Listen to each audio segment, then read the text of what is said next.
Buenas tardes. Nosotros también vamos a pedir la comparecencia del ministro más reaccionario que tiene el Partido Socialista y al cual tengo ganas de algún día cogerlo en una comparecencia y pedirle que pida disculpas por sus calumnias.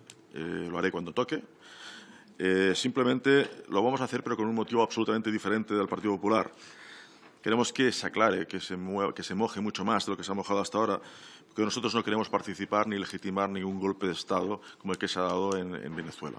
Es decir, cuando los que aquí se llaman demócratas van acompañados de Bolsonaro, extrema derecha, o Trump, extrema derecha, Casado, Rivera, Abascal, me parece que volvemos otra vez al siglo XX, cuando algunos ponían y quitaban gobiernos en Latinoamérica como si fuera aquello, bueno, el patio de atrás que llamaba Estados Unidos. Hemos vuelto a este punto.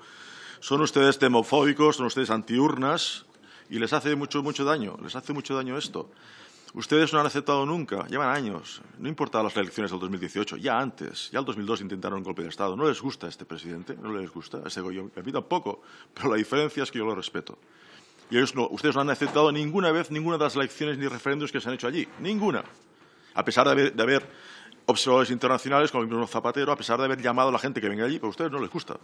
Como no les gusta que haya el presidente Torra, o antes no les gustaba más, y quieren que apliquen el 155, no les gusta.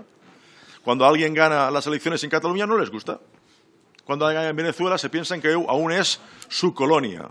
Y les dan un margen de 8 días. 8 días para que, si no hacen unas elecciones libres, como dicen ustedes, pues no les va a gustar el resultado tampoco igual. Pero si no hacen unas elecciones, encima van a poner de presidente a un tipo que coge un megáfono y dice que él es el presidente de Venezuela. ¿Pero esto qué es? Esto tiene un nombre. Esto se llama fascismo. Se llama fascismo. No, ya pueden reír lo que quieran. Bolsonaro, Trump, Casado,